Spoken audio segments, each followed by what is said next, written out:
17:30 del 9 maggio, buongiorno, bentrovati telespettatori di Antenna 3 Nord-Est. Siamo nuovamente in edizione straordinaria per raccontarvi questi giorni di emergenza e questa prima settimana di fase 2 sostanzialmente, caratterizzata da un'emergenza che si fa sempre più economica. Il dibattito sulle riaperture accesissimo di questi giorni, di queste ultime ore, lo dimostra appieno, ma nella giornata di oggi è piombata una notizia di cronaca tragica da Cortina, dove un ragazzo di 23 anni di Belluno, Tommaso Redolfi, ha perso la vita travolto da una valanga caduta nella zona della Tofana di Rozes sopra il rifugio Giussani a Cortina d'Ampezzo. Il ragazzo si trovava in compagnia del fratello Francesco di 27 anni ed è stato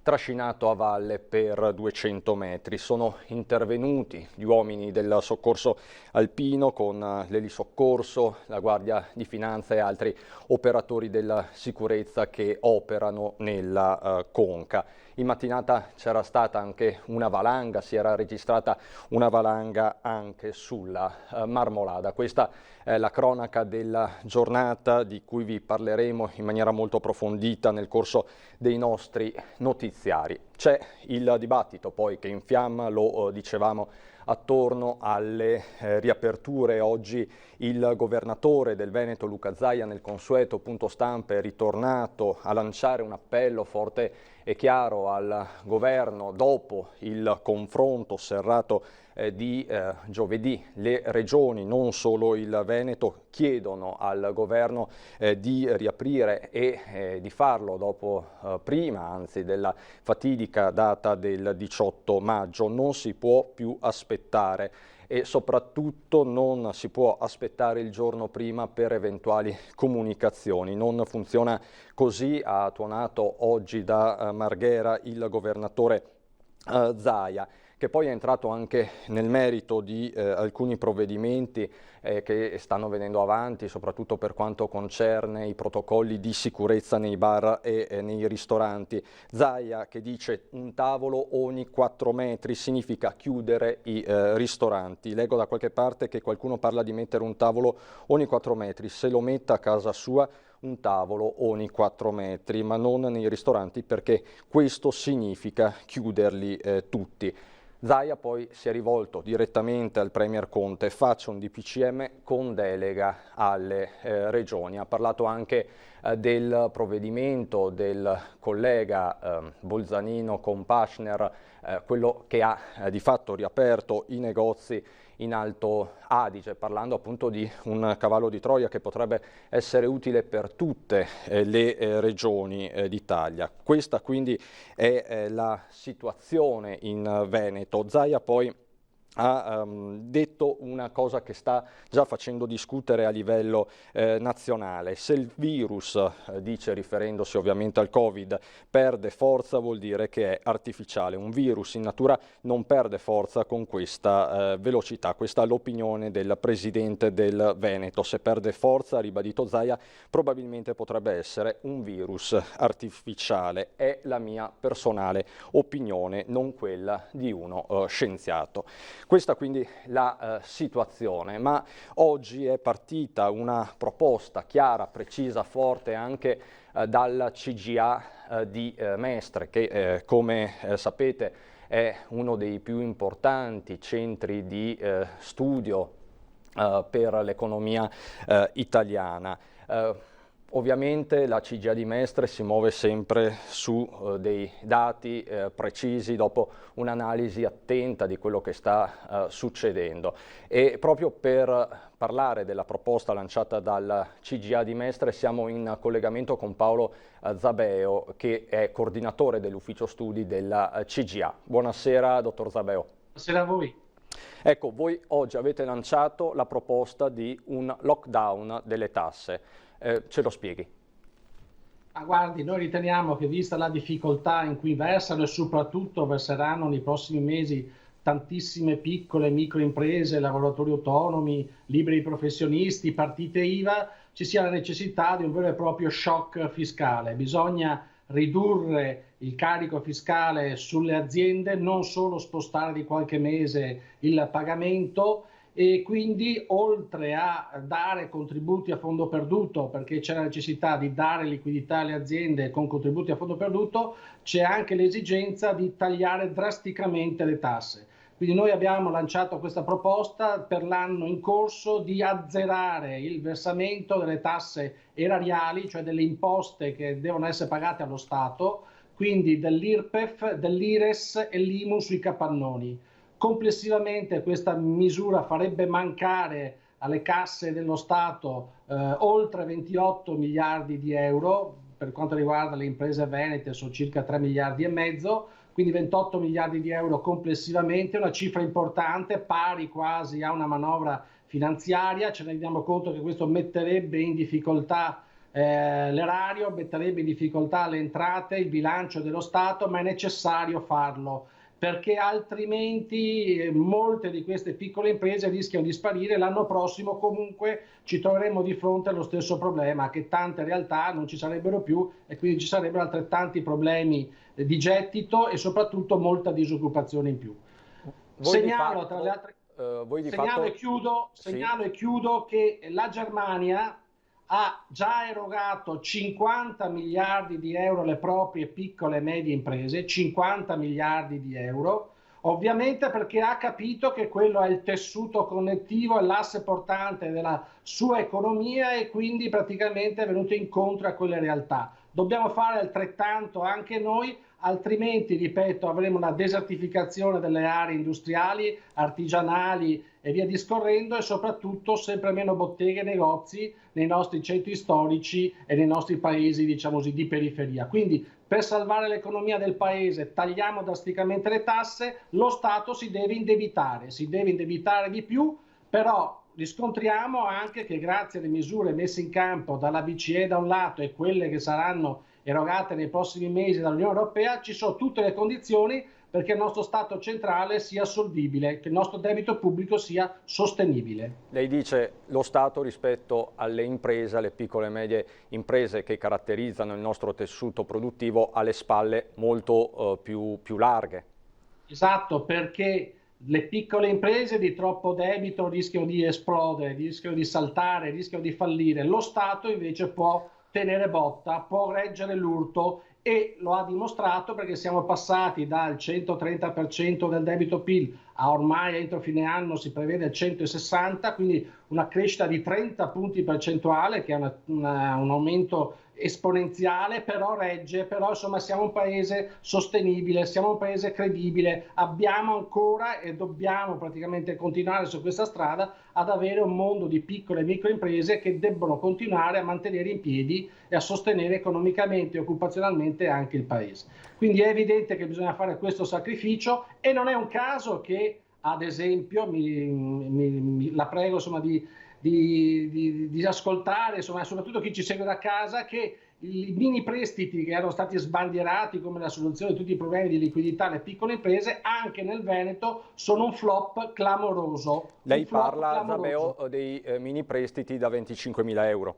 Esatto, è proprio così. L'ultimo dato disponibile, che è del 6 maggio, quindi dell'altro ieri, fa sì che le imprese venete hanno 5.600 imprese, solo 5.600 imprese hanno chiesto prestiti fino a 25.000 euro. Ciò vuol dire che siccome in Veneto ci sono circa 500.000 imprese costituite da piccole e medie aziende, liberi professionisti, lavoratori autonomi, partite IVA, che potenzialmente, secondo le disposizioni di legge, potevano accedere a questo provvedimento, solo il 2%, quindi 5.600 in termini assoluti, quindi il 2% del totale delle imprese venete ha fatto domanda di questi 25.000 euro. Qual è la causa di questo flop clamoroso? È colpa delle banche? È colpa del fondo di garanzia del Medio Credito Centrale? Assolutamente no, anche se le banche insomma, spesso sono un po' renitenti, hanno nicchiato molto, hanno cercato praticamente di muoversi con una lentezza esasperante.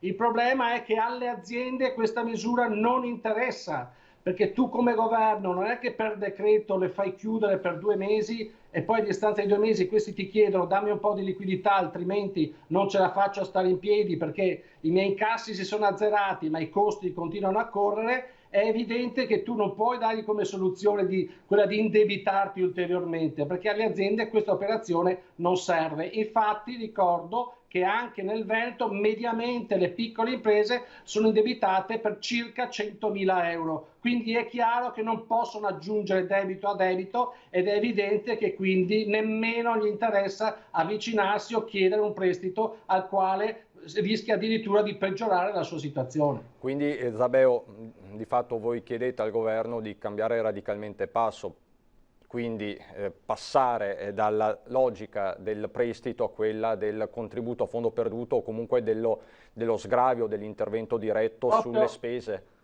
Proprio così, ma guardi che è una proposta che noi è da almeno un mese che facciamo, ma ricordo che in audizione non più tardi di 10 giorni fa anche la Banca d'Italia ha chiesto che in questa fase, almeno nei prossimi 2 o 3 mesi, c'è la necessità di aiutare con indennizi, con soldi cash, con contributi a fondo perduto le piccole realtà, altrimenti le perdiamo. Addirittura il commissario europeo Thierry Breton, che è il commissario europeo al mercato interno, ha detto che l'Italia deve copiare il modello tedesco. Le dicevo prima, in Germania hanno già erogato 50 miliardi, ripeto 50 miliardi alle piccole e medie imprese tedesche. Addirittura per le microaziende con meno di 10 addetti il governo tedesco, i Länder regionali hanno erogato fino a 15.000 euro a fondo perduto. Dobbiamo farlo anche noi, dobbiamo ovviamente indebitarci, abbiamo il doppio del debito della Germania ovviamente, ma non possiamo perdere migliaia e migliaia e milioni a livello nazionale di piccole imprese e vedere aumentare enormemente la disoccupazione in questo paese. Meglio che si indebiti lo Stato, ma che vivano le imprese, perché se vivono le imprese possiamo riprenderci, possiamo ripartire, far crescere l'economia e facendo crescere l'economia siamo anche in grado di ridurre il debito che nel frattempo abbiamo accumulato. Zabeo, lei dice bene, abbiamo il doppio del debito pubblico e abbiamo anche prospettive di crollo del PIL doppio, nel senso che per il 2020 la Germania prevede un crollo del PIL del 6,5%, l'Italia dal 10 all'11%. Questo è vero, però le ricordo una cosa, noi abbiamo, è bene che lo sappiano anche gli ascoltatori che ci stanno vedendo, noi in Italia abbiamo un debito pubblico che è pari a 2.500 miliardi di euro, quindi una cifra spaventosa, importante. A fine anno sarà l'incidenza sul PIL, cioè sulla ricchezza prodotta, sarà di circa il 160%. Però gli italiani, cioè famiglie e imprese, hanno risparmi finanziari e risorse legate praticamente a beni patrimoniali pari a 11.000 miliardi praticamente di euro di risparmi, quindi vuol dire quasi 5 volte in più il debito pubblico. È per questo che i tedeschi non vogliono praticamente mutualizzare il debito, è per questo che gli olandesi e i paesi nordici non vogliono darci una mano, perché dicono voi avete un debito pubblico molto elevato, pagatevelo visto che avete risparmi e quindi ci chiedono la patrimoniale, ci chiedono di introdurre la patrimoniale. Noi diciamo no a nuove tasse, indebitiamoci ancora di più, casomai il problema è che il parametro di riferimento che è sbagliato, tu non puoi misurare la sostenibilità di un paese solo e esclusivamente col debito pubblico, ma al debito pubblico devi affiancare anche il debito privato e allora vedremo che noi non siamo quel paese, diciamo così, sgangherato come qualcuno vorrebbe farci passare. Noi siamo un grande paese, abbiamo una grande economia, abbiamo delle regioni, soprattutto al nord e in particolar modo al nord-est, che sono praticamente il motore dell'Europa.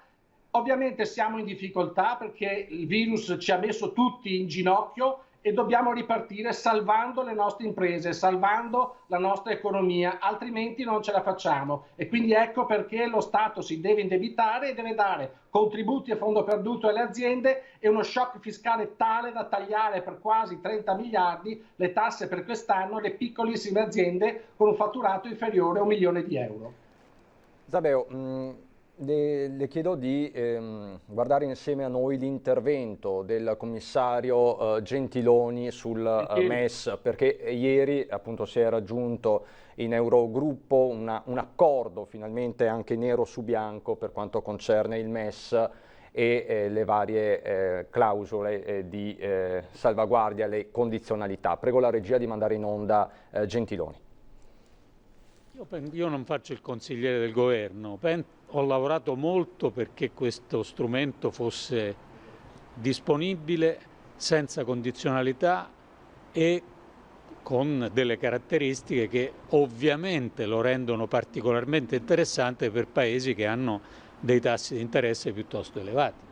Quali sono questi paesi che hanno dei tassi di interesse piuttosto elevati? Sono 6 o 7 in Europa, non 25. Uno di questi è l'Italia, ma poi c'è la decisione politica del governo che deve decidere se utilizzarlo o meno. Io sono soddisfatto perché abbiamo lavorato per metterlo a disposizione e siccome ci sono un po' di differenze nelle conseguenze economiche di questa crisi comune, per attenuare queste differenze è bene mettere sul campo degli strumenti che sono particolarmente utili per i paesi che hanno un debito più alto e dei tassi di interesse più elevati.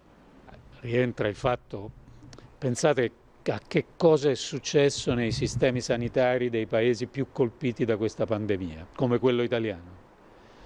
Per far fronte a questa crisi noi abbiamo dovuto cambiare volto a molti ospedali, costruire degli ospedali nuovi, ritardare alcune pratiche mediche anche urgenti ed importanti, mobilitare nuove risorse, assumere nuovo personale. Cioè i sistemi sanitari dei paesi più colpiti sono stati sconvolti da questa pandemia e quindi questo è l'insieme di spese dirette e indirette.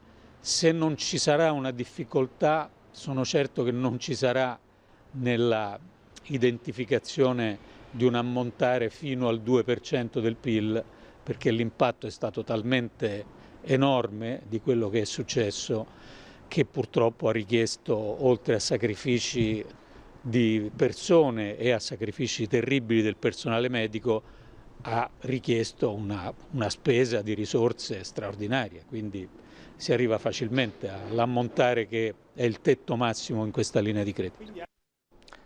2% del PIL, ovvero 37 miliardi di euro. Queste sono le risorse messe sul tavolo dall'Eurogruppo per l'Italia per sostenere spese sanitarie dirette e indirette. Poi si è aperto un dibattito anche sulla formula indirette, spese indirette. È scontro, perché ieri c'è stato il via libera, c'è la soddisfazione di Gentiloni, c'è la soddisfazione, si è registrata la soddisfazione del ministro Gualtieri, ma i 5 Stelle non sono assolutamente favorevoli a questo MES. Lo stesso capo politico pro tempore dei 5 Stelle, Crimi, ha preso le distanze parlando di una misura assolutamente insufficiente. Dal punto di vista economico, Zabeo, questo MES è valido, è uno strumento valido, può servire all'Italia? Qual è la sua opinione? Qual è l'opinione della CGIA? Guardi, io non abbiamo visto l'accordo, quindi non sono in grado di dirle nello specifico se questo strumento può essere utile o no, però stando alle dichiarazioni che sono emerse in questa giornata e mezza, insomma, la discussione in campo, io credo che per affrontare questo tema dobbiamo spogliarci della componente ideologica che ha caratterizzato questo argomento da qualche mese a questa parte. Allora, innanzitutto il MES che è stato siglato ieri, l'accordo che è stato siglato ieri non è il MES del 2012, è tutta un'altra cosa. Quindi non ci sono condizionalità, non ci sono praticamente vincoli particolari, la Troica non verrà in Italia a dettare legge, ci mancherebbe. Ovvio che ci sono però dei caveat, dei limiti che vanno in qualche modo analizzati. Allora, se mi si dice, come giustamente e legittimamente qualcuno ha osservato, che questo prestito sarebbe comunque un prestito e quindi bisogna restituirlo, tra l'altro con tasso di interesse pari allo 0, poco più, e se mi si dice allora io aspetto però i recovery fund, cioè i fondi praticamente per la ripresa, che molto probabilmente saranno a fondo perduto e quindi non mi indebito adesso ma aspetto praticamente qualche mese e quindi questo è un ragionamento legittimo che sta in piedi e che quindi praticamente va considerato. Però attenzione, questo recovery plan, cioè questo piano praticamente per la ripresa, molto probabilmente i soldi saranno, le risorse saranno disponibili da gennaio del 2021 in poi. Quindi siamo in grado di attendere altri 7 mesi circa con questi chiari di luna? Ecco, io sinceramente non lo so.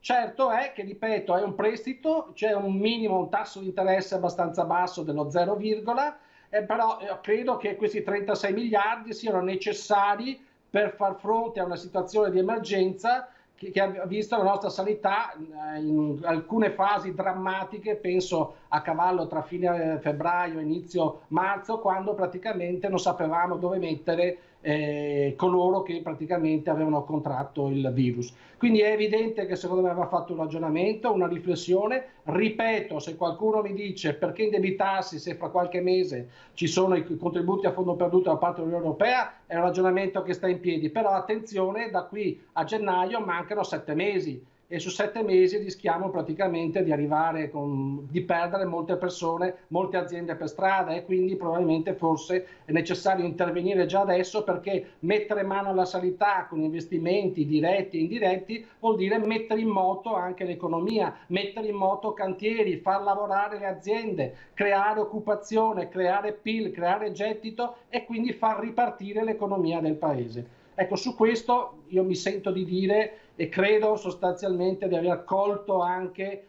come dire, le perplessità di molti, soprattutto all'opposizione, ma anche al governo, una componente importante del governo, che sul MES ha tentennato, anche se, ripeto, dobbiamo allontanare, spogliarci da come dire, da questo approccio ideologico per cui il MES è il male assoluto. Non lo è assolutamente, prova ne sia che paesi come la Grecia, che con il MES sono stati rovinati e hanno dovuto pagare le pene dell'inferno, sono disponibili a praticamente ricorrere a questo strumento nuovamente. Quindi non credo che i greci siano talmente pazzi, talmente autolesionisti praticamente da volersi fare del male. Ecco, credo che vada ragionato in maniera molto, come dire, un ragionamento molto laico e molto aperto, e su questo credo che possa essere uno strumento che in qualche modo ci può dare una mano. Certo, nessuno diciamo vuole un'altra troica.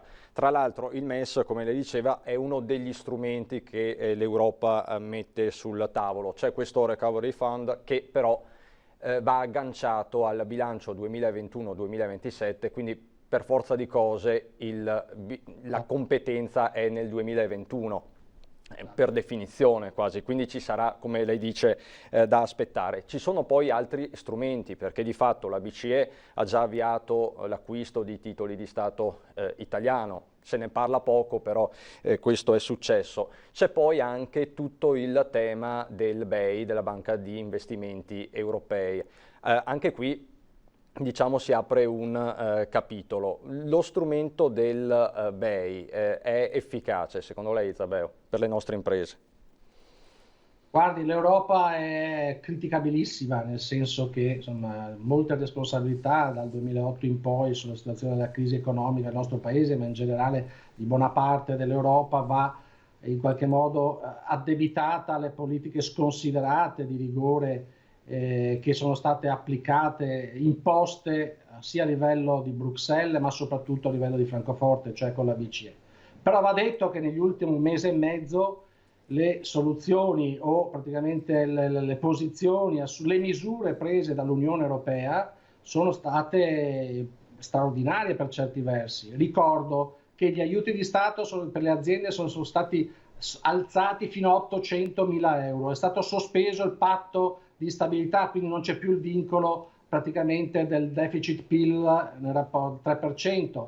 È stata introdotta la cassa integrazione europea, parlava di finanziamenti BEI, al nostro paese hanno riconosciuto, cioè hanno regalato 10 miliardi di euro di fondi europei che le nostre regioni, soprattutto nel mezzogiorno, non erano riuscite a praticamente utilizzare perché non avevano fatto i progetti, perché non erano partite le iniziative. Ci ha regalato 10 miliardi di euro e in più adesso si parla praticamente di questo recovery fund. Non solo, ma la BCE ha addirittura ripreso il quantitative easing, cioè ogni settimana, ogni mese acquista fino a 30 miliardi di euro in Europa di titoli di Stato per salvaguardare soprattutto quei paesi che sono in difficoltà come il nostro, anche se ricordo che nel 2015, nel 2016, quando questa misura è entrata in vigore, questi acquistavano 80 miliardi di euro al mese, oggi siamo a 30 miliardi di euro, quindi molto al di sotto, ma insomma la potenza di fuoco della BCE è necessaria per inondare liquidità e il sistema, mantenere a galla soprattutto i paesi che hanno un debito pubblico molto elevato come il nostro, che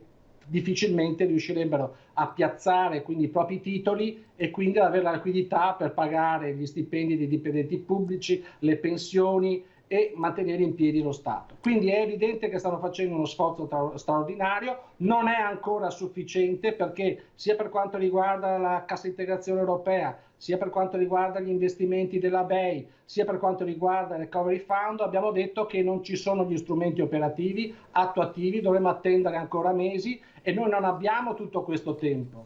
Certo. Non abbiamo tutto questo tempo. Soprattutto le imprese non hanno tutto questo tempo da attendere perché sono prese per la gola a corto di liquidità e con le scadenze che ormai praticamente stanno arrivando al pettine, perché tu puoi spostare di 2 mesi, di 3 mesi, adesso sento dire sospendiamo il pagamento della prima rata dell'IMU a giugno e praticamente uno la pagherà con la seconda. Sì, vabbè, ok, però a dicembre me la troverò doppia, certo. E quindi mi sposti solo il problema, ma non me lo affronti, non me lo risolvi. Io, siccome non sto lavorando e molto probabilmente non lavorerò neanche nei prossimi mesi, perché ricordo che le previsioni sono drammatiche, soprattutto per quanto riguarda i consumi delle famiglie. Del DEF il governo scrive, non la CGIA di Mestre, il governo praticamente scrive che le famiglie quest'anno ridurranno i consumi di oltre 75 miliardi di euro. Cosa vuol dire? Che a pagare il conto di questo mancato consumi delle famiglie saranno soprattutto artigiani, piccoli commercianti,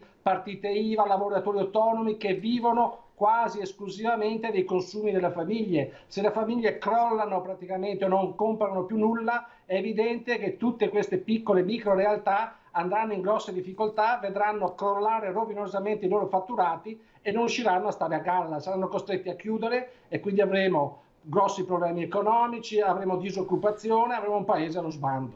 Quindi bisogna intervenire subito. Facendo cosa? Lo ribadisco, contributi a fondo perduto da un lato, shock fiscale dal lato e quindi grosso taglio delle tasse. E a proposito, adesso andiamo, le chiedo Zabeo di rimanere ancora con noi, parlava di categorie, ecco, tra le categorie più colpite ci sono gli operatori dello spettacolo, quelli che lavorano con i concerti, con gli spettacoli dal vivo, che nei prossimi mesi continueranno forse più di tanti altri settori a subire i contraccolpi di questa crisi, proprio perché il distanziamento sociale cozza con queste attività. Andiamo quindi a Dossono, dove da 40 anni c'è un'importante azienda che si occupa di spettacolo e di spettacoli. La situazione, come diceva anche Zabeo, è davvero drammatica. Vediamo. Qua per le coperture dei palchi che c'è circa 4.500 metri quadrati di PVC, di strutture, 4.500 metri quadrati. Qua che c'è tutta una serie di pavimentazioni, qua che c'è alluminio per le coperture. Descrive la sua azienda Armando Sartoretto con l'orgoglio di chi racconta 40 anni di grandi spettacoli. Lui che giovedì ha compiuto 80 anni proprio non se li sente addosso, pronto a ripartire ancora una volta se non fosse per il contagio. Nel capannone di Dosson c'è una vita di palchi, dal primo fatto quasi per sfida a Gorizia, per gli Iron Maiden, ai Sanremo, fino al casalingo home delle ultime edizioni. Tutti fatti con lo stesso spirito. Ho fatto anche non il palco completo, per dire Michael Jackson. Vuoi lavorare anche con Madonna. Un'azienda trevigiana conosciuta in tutto il mondo che ora, come tutte, risente del contagio. Noi che viviamo di assembramenti, quindi di eventi con il pubblico, non abbiamo una certezza di una data di riapertura. C'è chi parla di eventi in estate inoltrata e solo all'aperto, chi addirittura solo dalla primavera 2021. Con questi tempi è impossibile resistere, soprattutto se non arrivano i sostegni dallo Stato. I nostri ragazzi sono tutti in cassa integrazione e devono ancora percepire il mese di marzo e quindi è un momento molto critico e molto delicato. Chiare le richieste per poter tornare a costruire palchi e soprattutto per garantire occupazione. Dei provvedimenti specifici per il settore dello spettacolo, degli eventi, in modo che se ci sono anche gli enti che prendano coraggio a organizzare qualcosa quest'estate, magari in forma minore, con le dovute distanze sociali, che ci siano dei fondi perduti e che vadano a sostegno a quelle imprese del settore che stanno soffrendo maggiormente. Intanto papà Armando continua a girare per il capannone dove tutto è pronto per ripartire, ricordando chi tra i tanti una volta giù dal palco è diventato anche un amico. Venditti, Antonello Venditti mi è stato tante volte a casa sua. Venditti, anche Zucchero, abbiamo parlato tante volte assieme. Una vita straordinaria quella di Armando dei Palchi, quasi una trama per un musical dedicato alla voglia di fare tipica dei Veneti. Tornando indietro, la rifarebbe sta vita? Con l'esperienza che ho, sì. E lo consiglierebbe un giovane? Se ha buona volontà di lavorarsi, di impegnarsi. Ecco, questa è una storia molto significativa che ci è stata raccontata dal nostro Lucio Zanato. Michael Jackson, Madonna, Venditti. Zabeo, che cosa ne sarà degli spettacoli dal vivo e di tutto questo comparto che in Veneto è assolutamente sviluppato? Abbiamo parlato più volte anche qui del distretto della giostra in Polesine, degli spettacoli pirotecnici, quindi di tutta l'industria collegata ai fuochi artificiali. Anche qui il Veneto è eccellenza a livello europeo e mondiale. È un comparto di cui si parla poco o meno di altri, ma strategico per la nostra regione. Proprio l'altro giorno con un mio carissimo amico che lavora in una delle principali radio private del nord-est e mi diceva che loro sono in una situazione drammatica perché appunto non ci sono più manifestazioni, eventi, sagre, concerti e quindi le aziende non hanno più soldi per fare la pubblicità, gli sponsor e quindi insomma sono in grossissima difficoltà. Diciamo che tutto il settore, l'industria del divertimento è diciamo così, in ginocchio proprio perché è anche tra l'altro una delle categorie più a rischio perché questi eventi, queste iniziative, le sagre, il successo è legato alla presenza, alla numerosa presenza delle persone e quindi è chiaro che in questa situazione invece sarà estremamente difficile ripartire da subito, anzi io credo che l'estate purtroppo è ormai una stagione persa per questo settore e quindi se ne riparlerà l'anno prossimo. È evidente che anche questi operatori vanno aiutati perché qui ci sono posti di lavoro in gioco, ci sono famiglie, ci sono lavoratori, c'è un'economia che gira, lei giustamente ricordava l'industria della giostra nel Rodigino, è credo il distretto tra i più importanti d'Europa, se non addirittura del mondo e quindi praticamente è una realtà che va salvaguardata, difesa e se non come? Facilmente. Lo Stato si deve far carico in questa situazione drammatica, estremamente difficile, quindi deve dare i contributi a fondo perduto necessari affinché queste persone abbiano la liquidità per rimanere in piedi e tagliare drasticamente le tasse perché non ce la fanno ovviamente a stare in piedi. Ecco, e così ritorniamo in maniera molto circolare a quello che ci siamo detti all'inizio, la vostra proposta di lockdown delle tasse che non è uno slogan, è una necessità. Sì, mai come in questo momento. Guardi, la caduta del PIL, cioè della ricchezza prodotta nel nostro paese, sarà del 10% quest'anno. Le stime e le previsioni dicono questo. Una caduta che non si è mai registrata negli ultimi 75 anni. Molti dicono che gli effetti economici del Covid sono quelli che si ha dopo praticamente una guerra. Io credo che appunto gli effetti economici siano proprio questi, cioè di un paese in difficoltà, in ginocchio e quindi evidentemente di fronte a una situazione straordinaria ci vogliono misure straordinarie per far riprendere l'economia di questo paese. Addirittura io credo, come è successo dopo la seconda guerra mondiale, che bisognerà introdurre addirittura i prestiti di guerra, si chiamavano, adesso tecnicamente sono prestiti che si chiamano irredimibili, ovvero tu dai un prestito di 100 più gli interessi, però sei chiamato solamente a restituire gli interessi e non il capitale nel giro di 30 anni, 40 anni, quindi sostanzialmente regali i soldi alle persone perché solo così esclusivamente puoi risollevare le sorti di un paese. Quello che poi manca in questa situazione è secondo me molto grave, molto più grave del pasticcio e della confusione che si è fatta in questa cosiddetta fase 2 dell'apertura, è la fase 3.